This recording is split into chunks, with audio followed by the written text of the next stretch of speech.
Hello and welcome back to the first episode of the Lions FLL Guide series. My name is Dorian. And my name is Claire. If you're new to the competition or looking into it, this video is for you. So because we've said FLL quite a lot in this intro and title, but what actually is FLL? So let's start at the very beginning. In 1989, inventor and entrepreneur Dean Kamen, who worked on pioneering insulin pumps amongst many other things and later went on to create the Segway, created FIRST, which stands for Inspiration and Recognition of Science and Technology. The point was to get more young people involved in STEM, and he was soon joined by the late MIT professor Dr. Woody Flowers. Together, they created the FRC, the first robotics competition, in 1992. The point was for teams of high schoolers to create robots to compete during seasons inspired by real world problems, and the concept really took off. But what about the younger kids? There weren't a lot of programs for them, and FRC wasn't geared towards them either. And a program for younger kids still needed to be educational, and especially be even more accessible. So FLL First LEGO League was introduced in 1998 to introduce younger students to engineering, problem solving, and especially programming and mechanical design, while solely using Lego pieces. The season's theme was also inspired by real world problems or built around fairly realistic scenarios. And while there is little information on the pilot of the year, which was during the 1998 to 1999 school year, we know that the next year, which was the 1999 to 2000 school year, the scenario was about astronauts stranded on a space station. FLL Junior followed a few years later for even younger students, and since 2021, the divisions are FLL Discover for those age 4 to 6, FLL Explore for those age 6 to 10, and then FLL Challenge starting at 9 years old. So what is the FLL Challenge? We'll be focusing on this FLL Challenge because it's what we did. And we'll be calling it FLL just for future reference because it just to keep things short and kind of out of a habit. Plus, we don't really plan on straying from it just because we have less experience with the younger levels. Now, for FL Challenge, the age range varies depending on the team's home country. So in the US and Canada, it's from 9 up to 14 only, whereas in the rest of the world, it's from 9 to 16. Teams are made up of 2 to 10 members, and FL Challenge is made up of four main parts. That's robot design, robot game, core values, and innovation project. So let's talk about robot game. It's the most visible part of FL and the one that generally gets the most attention. Each year there's a mat. So here you can see a few mats from some like the past 5-ish years. And all these mats have missions on it. So these missions can be built by Legos themselves, if you can see, or they can just be kind of like circles, for example, that I'll get into later. So the robot itself is also built with Lego pieces, usually either through Mindstorms or Spike, or pretty much anything else that Lego makes. The robot must be autonomous, meaning it has been coded to do everything on the mat, and there's no touching it except for a specific launch zone. The matches last 2 minutes and 30 seconds, and during that time, the robot has to navigate the map and go about scoring points doing these missions. So some of these examples can be delivering items to target areas. So for example, here you can see some of the attachments that we built. So on the middle picture, you can see that we have a claw that is equipped with grabbing this propeller. It was a turbine blade that we would grab and then move to another location. And same thing goes with the package that would come attached, and then we drop it down onto a target area. And then what's great is that we would reuse that same claw from the earlier picture to move these containers to different areas along the mat. Now, the most typical kind of mission you'll see on the mat is to generally activate a mission model in one way or another. So, for example, during the hydrodynamic season, you had a faucet, and by turning it, you would get the color of the piece representing the water to change from white to blue, and it needed to be clearly mostly blue for the team to score points on this mission. Another mission during Into Orbit, which was essentially the FLL equivalent of Whack-A-Mole, was the Escape Velocity mission. The point was to hit the strike pad as hard as possible to propel the spacecraft up to the little ledge you see on the top. Now, of course, you didn't want to hit it too hard because we actually had it explode once, which didn't look really good and didn't score us any points. You can also have another type of mission, which is the end of match type of mission.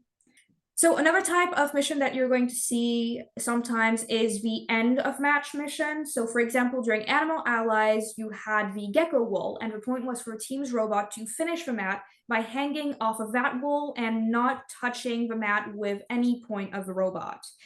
So for example, you can see a picture here, which was taken at the Open Championship in Bath for the international events we participated in, where you can see our robot from back then hanging from that wall. There was another iteration of this during the replay seasons, where instead of a wall, you could choose to finish the match hanging on the pull-up bar. And during that season, there was actually an alternative where you could go elsewhere on the mat and you could dance around until the end of the match, which is what we chose to do because it was really fun. Now, you get 3 matches per competition day, and the score that counts for the competition as a whole is your best score out of those 3 matches. You might have noticed that we talked about the robot having to be autonomous, and so that means that the team can only touch it in very specific areas, and those areas are known as base, or these days it's more like home, including a launch area. The launch areas are 1 or 2 white zones with grid lines and the year's theme logo on them, and home is the empty spaces on the side of the mat on the table.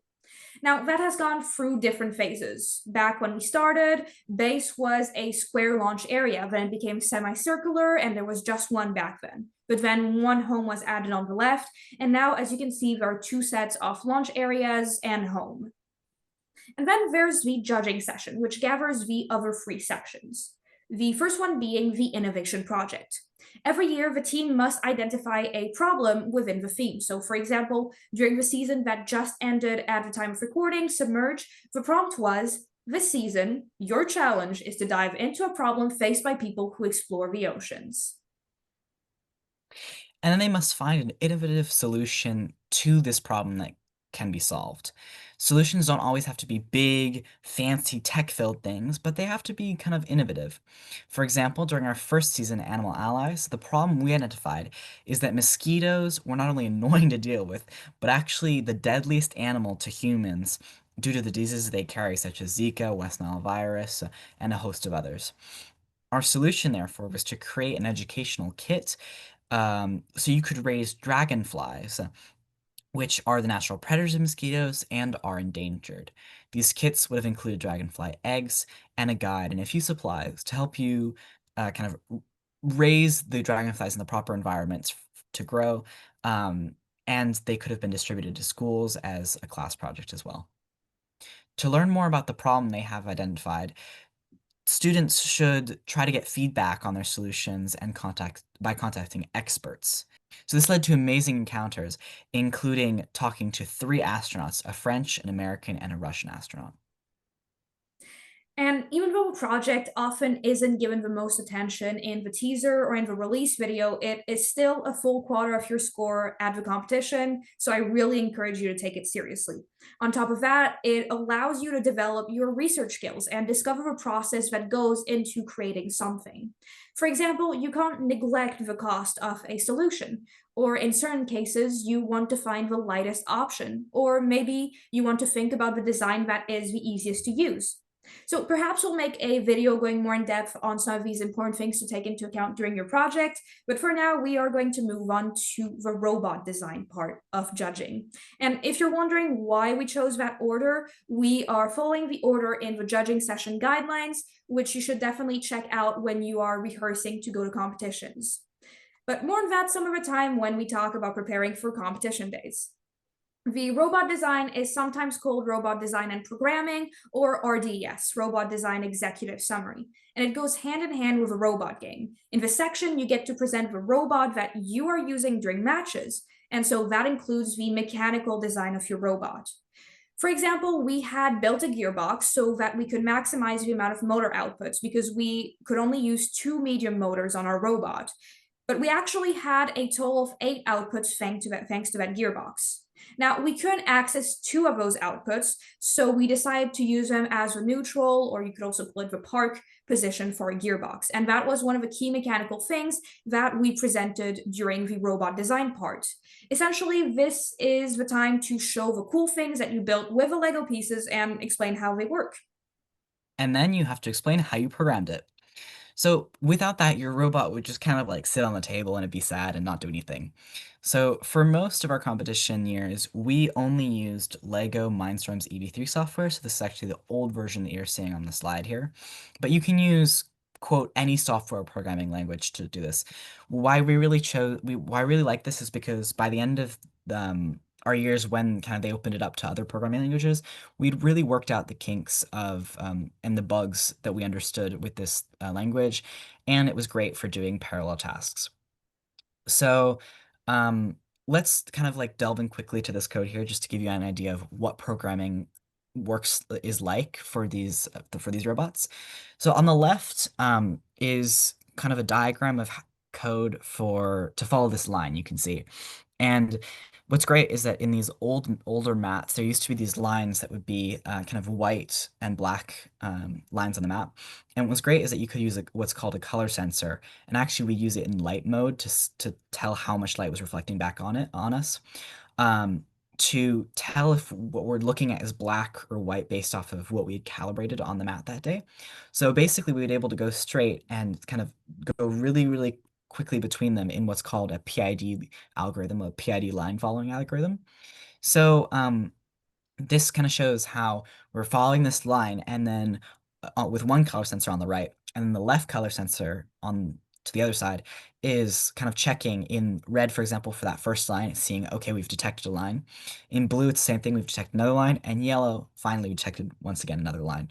So what this means is that we're able to kind of in parallel follow this line and test, first of all, to know where we are, to know, make sure we haven't gotten lost, but also to kind of as checkpoints for these missions. So, for example, when we got to the yellow line, we might activate something to the right to activate a mission. It's really to know where we are, and it's great for navigation. On the right is just a quick example of um, a parallel task. Basically, it's just put within a single loop and shows us using a gyro, which is a kind of navigation, a directional navigation system, while resetting our gearbox using a state machine. So an important thing to understand and to explain to the judges is the different aspects of your robot is fundamentally why you made those decisions. What led you to choose a specific piece? Why were you inspired by certain real life technology, like a forklift for an attachment? Why did you decide to rely on a specific sensor and a specific value? Do you have to calibrate that? And it's important to kind of use comments in your code, make sure it's understandable to yourself, but also as you need to explain it to other people. Um, and did you have any constraints, like being able not to spare a motor for a mission or needing something that could take multiple motors for a certain mission? But I mean, once again, we can delve into that kind of question another time. The point today isn't to overwhelm you, but to just give you a general sense of what programming is like, and kind of a sneak peek into like the FLL programming. Which leads us to the last part, core values. FLL hinges on the idea of teamwork, and it's not only about what the members of a team built, or what the robot achieved on a match table, or how helpful their project solution is. It's also a question of the spirit they did all of those things in. So they have to be respectful and welcoming, be open to learning new things, and ready to try again with a different approach when they face a problem. And they're first and foremost a team. I think another thing to note is that while this is a competition, they shouldn't let their ambition get in the way of good sportsmanship. Amongst other terms, First uses competition across their competitions. It's a mix of cooperating and competition. The point is that regardless of how intense a competition can get, teams can still cooperate and stay kind and respectful, and especially learn from each other. Another term used in first is gracious professionalism, which doesn't really have a strict definition. Essentially, the point is to be gracious and be respectful. And I think you could see it as being on your best behavior to show the best your team has to offer. And sharing is caring, and that really applies to FLL. So it's great to kind of share this FLL spirit with other people and classmates, for example, by volunteering or by talking to your class. And let's not forget, it's a great learning opportunity that should kind of still be enjoyed, and kids should be still having fun. Um, and you might be like, okay, that makes sense, but how do we kind of like show that off to the jury? Well, there actually used to be a core values section specific in the judging. You can see on this left judging session flowchart. Now we've moved away from that, and as on the right, you can see there's just maybe a little opportunity in the teams may choose to share final thoughts to the judges, but there isn't really a dedicated core values segment. And I mean, in case it comes back to give some examples of activities, we just wanted to include this. Um, there used to be this sort of game or activity that the judges would use to see how the team worked together to solve problems. So in the past, we've had to mimic a tiger, we've had to observe Lego construction and then recreate it, or move a trap around with ball or tarp around with balls, sorry. Which actually is really hard and heavy when there's only two team members and it's like not going in, and it's like the thing. But on that judging score chart, what we found is that kind of showing that continually we're able to like communicate and to try to kind of keep going even if it's really hard is exactly what they were looking for. And it's not necessarily the point isn't to succeed, it's to just show that you're willing and you're capable and you're discussing and you're communicating well. I mean, and honestly, it can be a lot of fun, honestly, like going around doing these games, even if they're a little bit simplistic, or maybe not so much. And then another part is that you had an opportunity to talk about what makes your team special. So that's your logo, some fun facts about your team, some achievements that you're proud of, but anything that actually really isn't related to it as well. The summer before City Shaper, for example, we got together and spent a few days building a whole Lego city, as you can see in some of these pictures here. Um, and we shared a lot of other passions outside of Lego. I mean, of course, we went to Legoland together, so related to Lego, but we shot films, we launched rockets, um, we were in a talent show together, and I think that's kind of the spirit of core values and why we wanted to kind of focus on this a little bit more. And at the end of FLO, we told the judges that we still wanted to be involved, and that's true. We were interested in volunteering or mentoring or something like that. And so, I mean, of course, we've been busy with studies, but after a brief hiatus, we're back, and I think that it's great that this is linked to the filmmaking that we were both kind of really inspired by.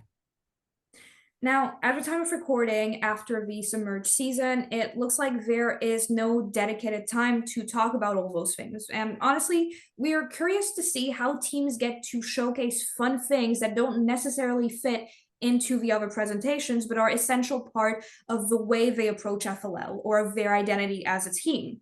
And even in the parts that can be squeezed into a project or in the robot design part of a judging session, we can't help but wonder how teams without any added time in those sections will be able to balance technical content and displaying their mindset. Of course, we've seen a gracious professionalism element added to the robot game matches, so we're guessing that this will factor heavily into the core values ranking. But ultimately, even though it does raise some questions as to where a whole quarter of your score will now be coming from, focusing solely on bringing in points on the core values aspect of the competition would really be missing the point altogether. So, at the end of the day, keep having fun and exploring, keep learning how to work together both within and beyond your team because that's what really matters. And that's one of the main things you'll take away with you when your time in FLL draws to an end. So we hope this was a helpful video. For more information, be sure to check out the official FLL website or the first website.